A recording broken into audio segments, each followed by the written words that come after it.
para hablar sobre el doctorado en economía. Y realmente pues hemos hecho una reconfiguración de lo que es el doctorado y queremos empezar presentando a un profesor invitado muy apreciado de la universidad y personalmente para mí una persona que me dedicó mucho tiempo en la elaboración de mi tesis doctoral, el doctor Peter Klein. Él está con nosotros el día de hoy y quisimos dar inicio dándole un espacio para que comparta con nosotros cómo desde su propia perspectiva tiene una importancia profunda el continuar explorando, aprendiendo, desarrollando investigación conectado con estudios de doctorado desde la realidad que haya tocado vivir en el ámbito académico internacional. Así que ha preparado para nosotros una presentación en donde comparte un poco estas experiencias con nosotros. Posteriormente a eso queremos compartir un poquito cómo está configurado en este momento la idea del doctorado y luego hacemos un pequeño ejercicio estilo On Conference para discutir algunos aspectos de esta estructura. Así que muchas gracias por acompañarnos y quisiera pues muy resumidamente presentar a Peter Klein. Tiene un currículum muy amplio, pero podría decir que en este momento se desempeña como el director del doctorado en economía de la Universidad de Baylor. Fue un tiempo director del Mises Institute, hoy participa todavía como profesor en el Mises Institute. Y qué mejor presentación que decir que ha sido profesor visitante de nuestra universidad muchas veces, así que yo le digo que se sienta en casa. Así que welcome home, welcome back home, Dr. Klein, and thank you for coming. Yeah.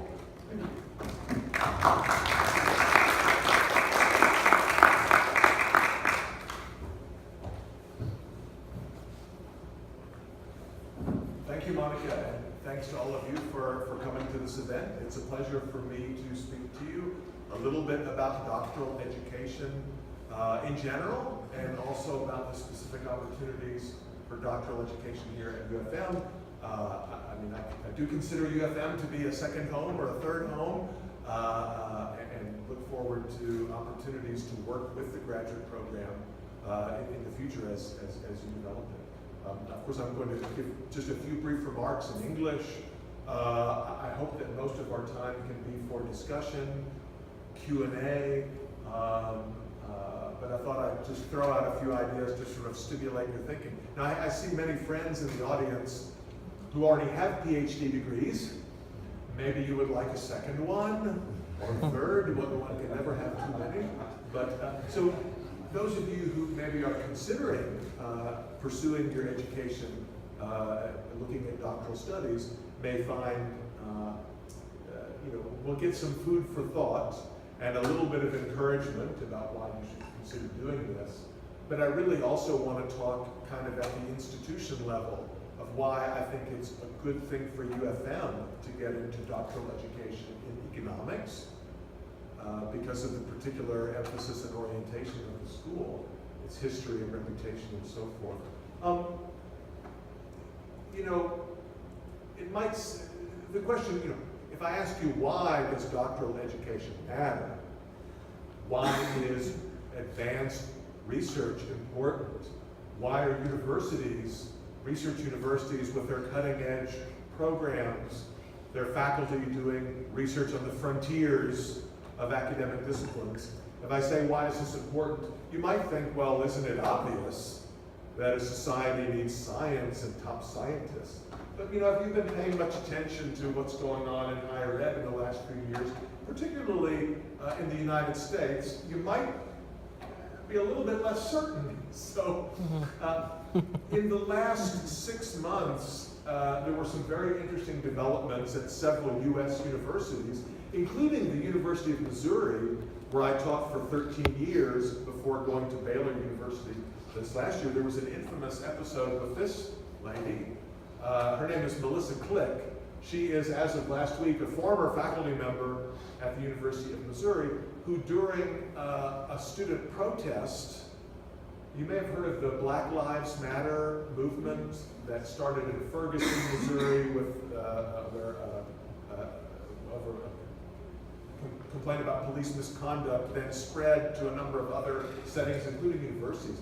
So there were a number of protests and demonstrations back in the fall. In this case, at Missouri, one student was going on a hunger strike to protest what he regarded as kind of institutionalized racism at the university. And when a student reporter tried to cover a group of protesters who were around this student doing the hunger strike, a university professor, this lady, ordered the student journalist to stop taking pictures, and in what became her famous moment, she was caught on camera saying something like, "We need to get this person out of here. Can I get some muscle? Can I have some muscle over here?" Meaning she was calling for some students to forcibly eject the cameraman, who was a university student working for the student newspaper, trying to take pictures in the middle of campus, which is a public space. What made it even worse is that this woman was a professor of journalism. You could do a Google search for Melissa Click. There's already a long Wikipedia entry describing her saga. Yale University had also experienced one of these episodes, and what happened at Yale, as you may have heard, was the university sent out an email to students the week before Halloween, urging students to be culturally sensitive in their choice of Halloween costumes. So if a student were to dress up as a samurai, this would be disrespectful towards Japanese culture. If a student dressed up as a Mexican bandito, this would be disrespectful of Latin American culture and so forth. I don't know what you would dress up as a Guatemalan, but I could come up with something. So another professor at Yale sent an email to her students saying, you know, you got the email from the university about Halloween. Yes, of course it's important to be sensitive to different cultures and try not to be offensive. However, part of being a student at the university is to learn to deal with a diverse set of experiences and to have your worldview challenged and to experience things that are new to you, maybe even disturb you or offend you a little bit. That's part of what university life is all about. That professor was subsequently terminated for sending that email. Actually, what happened is a group of students staged a protest against this professor for daring to challenge the university's view that the most important thing in higher education is not to offend anybody. I happened to see just last week this article. I don't know if you can read this. Someone sent me this abstract. This is an article in a geography journal called Progress in Human Geology. It's called Glaciers, Gender and Science, a feminist glaciology framework for global environmental change research. You can imagine what this article contains. The point I'm making is, to many critics of higher education, the university system is kind of out of control. And in certain disciplines, in the humanities in particular, what passes for cutting-edge academic research is really just kind of apologia for left-wing activism. It really doesn't have much to do with science, but is really all about power and making sure that certain people remain in power and so forth. Some have even thrown up their hands and said, you know, instead of doing this kind of stuff at universities, we need universities that focus on practical subjects like Trump University, for example. If you've been following the news, you may know that presidential candidate and frontrunner, Republican frontrunner, Donald Trump, is in trouble, among other things, for allegedly running a scam operation where he set up something called Trump University, and students could get degrees in how to buy and sell real estate, I guess. And apparently, according to a lawsuit, he never really delivered any courses. The whole thing was just a scam, and he, of course, denies it. But, maybe instead of studying feminist perspectives on glaciers, we should just have vocational education. Forget about all this cutting-edge research. Well, I'm here tonight to tell you that that is not the right approach, and the reaction we should have to crazy stuff that goes on at universities is to do better work at universities. advanced training in the sciences, including the social sciences and humanities, is necessary. It is critically important to the health of a society. And we want to replace bad cutting-edge research with good cutting-edge research. Now, having shown you pictures of activists and Donald Trump, you might think, well, who is he going to show us next? Let me quote now from John Maynard Keynes, who's not one of my favorite economists, but who did make this, famously point out, and this is a little set aside within his book, The General Theory. He made a statement that, of course, is quite true and is very nicely expressed. Keynes says, he says, practical men who believe themselves to be quite exempt from any intellectual influence, like Donald Trump, for example, are usually the slaves of some defunct economist. Madmen in authority who hear voices in the air are distilling their frenzy from some academic scribbler of a few years back.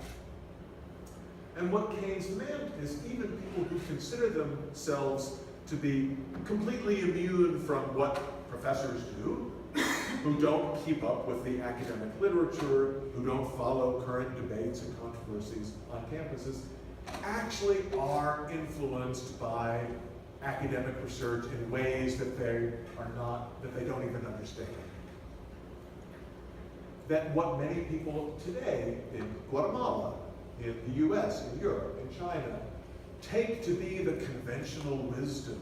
Oh, everybody knows that. Well, of course it's true that X, Y, and Z are really under the influence of some long-dead academic whose writings, whose ideas have sort of seeped into the general culture. Okay? So we need to be the scribblers who are producing the right ideas, better ideas. We want our ideas to seep into the culture in generations to come. So by no means is it the case that we can ignore what goes on at the cutting edge on the research front. Because it influences us, it influences culture, it influences society, it influences the political system in ways that we can only, we cannot underestimate. Now, let me speak for a moment about economics in general, and the Austrian School of Economics in particular, because part of the brand of UFM, part of the reputation of UFM in the international community is based on its commitment to the principles of a free society, its support of great and important research that comes from the classical liberal tradition, the classical economists, Smith, Ricardo, some of the neoclassical economists, the Austrians, of course, Chicago School, and so forth. The pictures you see on the wall when you are on the fourth floor, I guess it is, the third floor, when you walk by and see the pantheon of great thinkers, right? UFM has a commitment to these great scholars and the work that they do. Where did they get their ideas? How did they develop their thinking? Well, through research, and in particular through graduate education. Let me speak about the Austrian school for just a moment, because the Austrians are famous for their seminars and their great seminar culture. So, Eugen von Böhm-Bawerk, the great student and follower of Karl Menger, was perhaps the first to develop the seminar culture at the University of Vienna. So Böhm-Bawerk had his graduate level seminar, which included as students people like Joseph Schumpeter, Ludwig von Mises, and many other of the most distinguished intellectuals of the time at Vienna. And so they developed their ideas by dialogue and discussion within the group. The students presented their papers, their ideas. These ideas were analyzed, discussed, critiqued by the professor, by visiting professors, by the other advanced students, and so forth. Mises himself is perhaps even better known for his famous seminars at the University of Vienna and then later at New York University. Remember that Mises was not a chaired professor or a full-time professor at Vienna. He was a part-time lecturer, an adjunct professor at the University of Vienna, because he had a day job as well, right?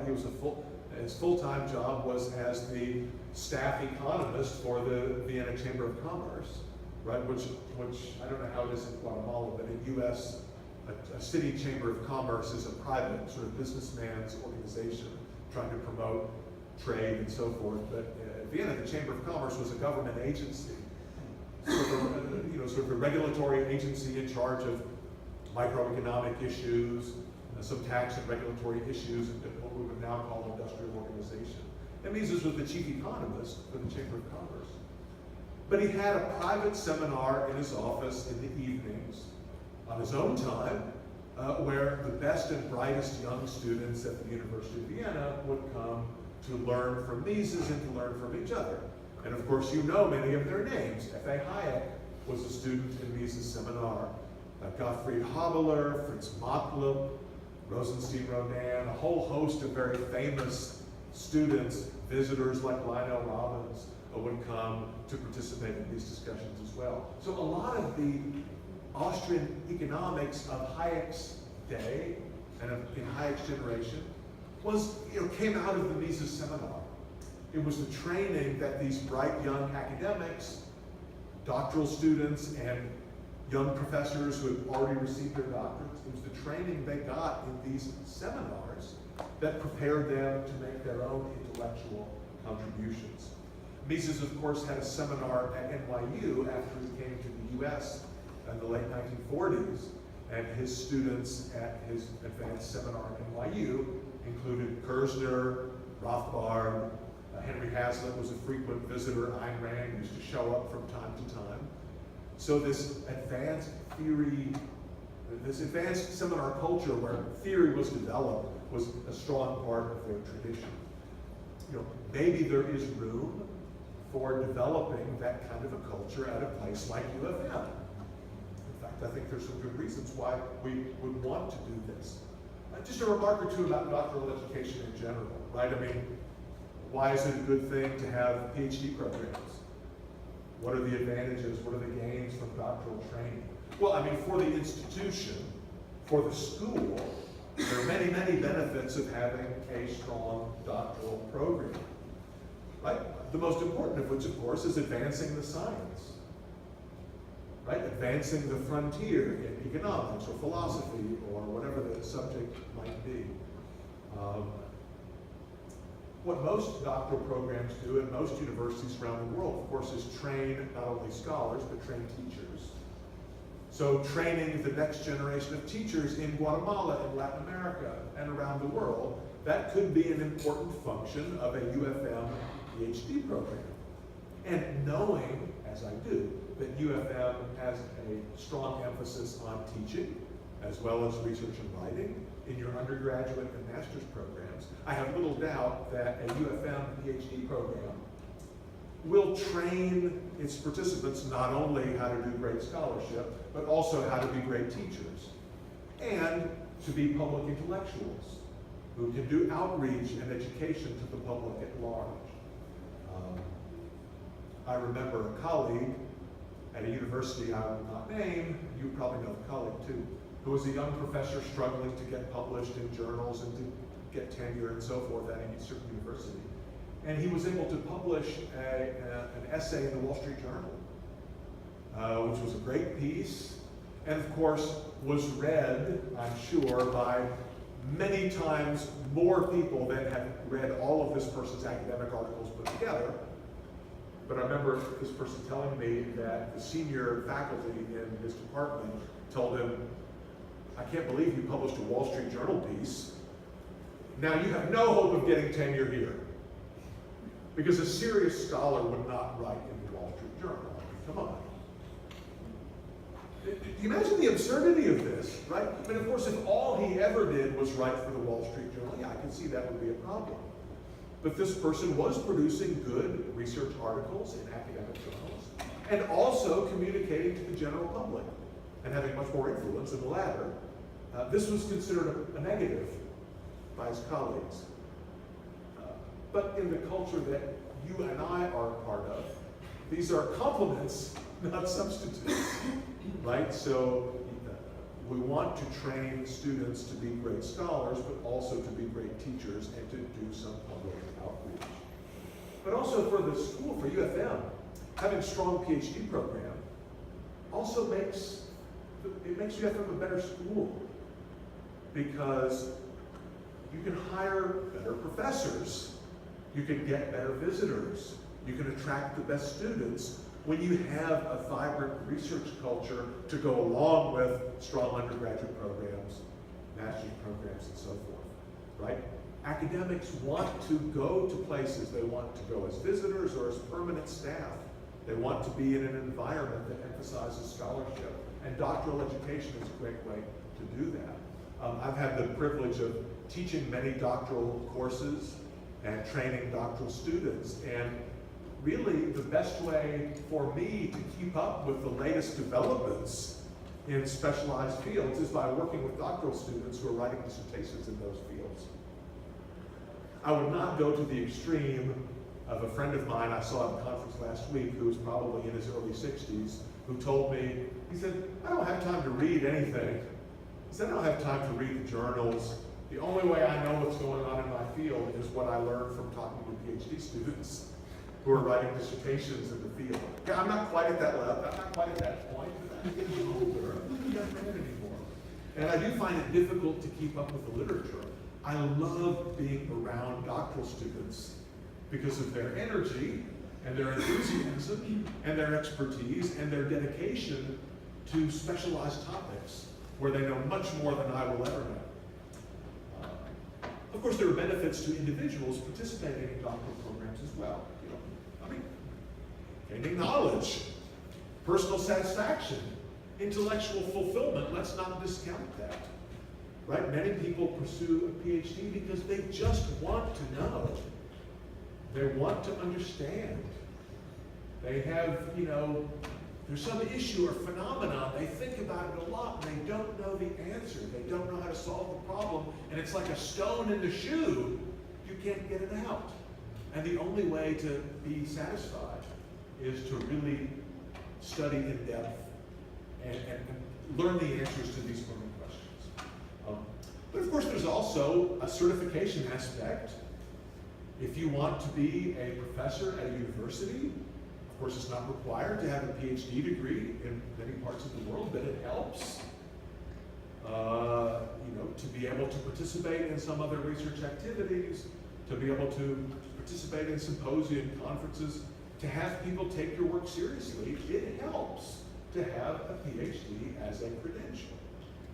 Now, I would never say, as some people do, that a PhD degree is little more than a credential. And that, oh, well, if you want to gain knowledge, you can gain that just by learning on your own. Read whatever books you want, watch a few TED Talks, and bang, you've got the knowledge that you need. If you need a PhD to get the job you want, fine. Yeah, that to me is too extreme of a characterization. Clearly, certification and signaling is an important part of doctoral training, but it is hardly the only part, nor is it the most important part. Because you can read books and you can watch videos, you can be on, email lists, you can come to lectures every once in a while, you can learn that way, but you cannot learn the craft of research with that kind of passive learning. Research is a craft. And the way we train people in how to do research is with an apprenticeship, using an apprenticeship model. Right? You want to learn to be a 5-star, you want to be a Michelin 3-star chef. It's very hard to do that just by reading books. You have to be an apprentice with another 3-star Michelin chef. And that's, in many other trades, you learn at the feet of a master. You work together and you learn the craft by doing it. And academic research is the same way. The student and the supervisor work as a team. The professor doesn't know the answers any better than the student. That's not the job. The professor's job is to guide the student, to lead the student, to use his or her expertise, to help the student work through the problems on their own. And that's how you get to be a good researcher, is by working with a more experienced researcher who can guide you. What about for economics more specifically, and the Austrian School of Economics even more specifically? You know, as a lot of you know, there are some strands of economics, public choice, law and economics, maybe experimental economics, and certainly Austrian economics, that are not kind of in the dominant mainstream position, though they are increasingly recognized and appreciated. But you know, if you want to develop a program that excels in these kind of niche areas, you face some particular challenges, but you also have some unique opportunities, right? So, you know, just to use Austrian economics as an example, you know, it's not the dominant point of view in most economics departments. You know, if you go to MIT or Chicago or Cambridge, you're not going to be trained exclusively or at all in sort of the Austrian approach. Part of that has to do with institutional pressures, funding, the need to get published, government control of the higher education system in most countries. But there are other reasons too. There are more purely intellectual reasons. My point is simply that for a specialty area like Austrian economics, for a specialty area like public choice or behavioral and experimental economics, there are some significant economies of scale that extend across university campuses. In other words, it is good for the Austrian school, it is good for public choice and so forth, to have another institutional home. Not only a place where students can be trained and where research can be done, but a space for collaborative research among institutions, right? So there are a few other schools that have doctoral programs that have some emphasis on the Austrian approach, but not very many of them. The opportunity to have another school, a doctoral granting institution, a vibrant, reconfigured, active PhD program for Austrians, for public choice economists, for behavioral and experimental economists, it's a great thing to have that option. So those of us who work in these fields at other schools, we have another set of collaborators. We have a new opportunities for exchanges of PhD students, exchanges of professors, joint seminars, activities. We have more research being done, more opportunities to share our own research, and so forth. And so I think it would be terrific for the Austrian school, and also good for public choice, behavioral, experimental, and other approaches, institutional approaches, and so forth, to have another really good doctoral program that is strong in those areas, and UFM would be precisely that. I'm not an expert in Guatemala, but I suspect there are some unique opportunities and advantages here at UFM. Right? So, I mean, among Guatemalan universities, among Latin American universities, among global universities, UFM has a very good reputation, especially among people like myself who are attracted to free markets, open competition, and so forth. Right? In my circles, everybody knows UFM as one of the great institutions of higher learning. That's kind of a unique asset. That's an asset that can be leveraged in ways that hasn't been fully leveraged up to now. You know, you might think, well, given that there are a lot of economies of scale within institutions, would it not make sense for UFM to outsource doctoral training somewhere else? You know, if we have someone at UFM, a professor, a student wants to get a PhD, why not send them to Chicago, send them to MIT, send them to University of Alabama, or wherever. Let them get a PhD abroad, someplace in Europe, who knows, and they can come back and then they can teach at UFM and they can do research at UFM. Well, I mean, that's not a bad option, right? But that isn't the only option, partly because, as I said, UFM has resources, capabilities, expertise, reputation that are rather unique and can possibly be leveraged to produce homegrown doctoral education. If you think of this, I'm a IO economist, theory of the firm economist. I spent a lot of my career thinking about the make or buy decision, going back to Ronald Coase in 1937. And yeah, there are a lot of advantages of outsourcing doctoral education, but in this particular context, I think there are some advantages to doing it in-house, okay? And I'm very happy to see the momentum that's going forward for doing it this way.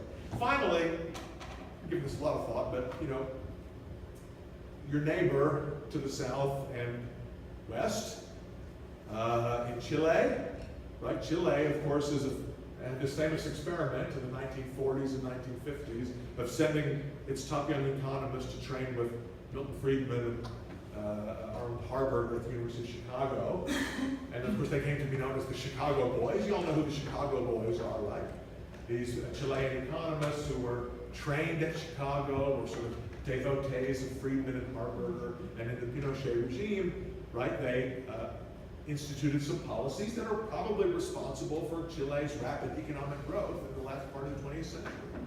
And of course, you know, I'm not going to get into other aspects of the Pinochet regime and whether, you know, Milton Friedman was or was not responsible for it. The people who disappeared. But the point is, you know, Chicago had a strong influence on economic policy in Chile, and the net effect, I think almost all of us in this room would agree, has been for the good. You know, maybe a cadre of UFM economists will go around Latin America and maybe other places too, and implement some reforms and have some influence. And maybe people will be talking about the Marroquín boys and Marroquín girls who came out of UFM and helped to make the world a better place by applying their knowledge. Okay, we want to ask a question. I'll just briefly mention that some of my own experiences, or I'll just mention things that you could ask me about later if you want. As I said, I've done quite a bit of doctoral teaching, particularly in these fields in IO, economics, institutional and organizational economics, in entrepreneurship, and also in the Austrian school. Both in sort of regular courses, formal courses with 15, 20 students, also in small seminars, also with some kind of one-on-one specialized short courses. But I have found this doctoral teaching to be a very important aspect of my own intellectual development. I have learned much more about these fields than I ever would have known otherwise from preparing to teach PhD students, which is not easy, listening to the PhD students. I feel like I've learned more from these doctoral students probably than they from me. I've also had the pleasure of advising a number of students. For example, just to mention a few, John Chapman got a PhD from me at the University of Georgia. He works mainly in consulting, but you see him in the Wall Street Journal every once in a while writing on macroeconomic policy. One of my students, Mario Mandelli, who tragically passed away this last year, was an important policy advisor in Uruguay, his home country. Another guy, Jean Hongju, is a senior professor at the Northwest A&F University in China, where he's developing a program in entrepreneurship and institutions that's modeled after some of the work that he and I did together. Per Bieland is a professor at Oklahoma State University doing very important work in the theory of the firm, entrepreneurship theory from an Austrian perspective. There's one more that I'm forgetting. Oh yeah, there was another student that I had the privilege of working with more recently, dealing with entrepreneurship. And working with all of these students, even the last one, has been a pleasure and a privilege. So I'm happy to discuss, I don't know, maybe do you want to take questions now or later? If anyone has a question or a comment now, we could have some discussion time, and I'll also stick around afterward. Anyone have a comment? How about some of you old timers with your PhDs already? Don't let me call you out.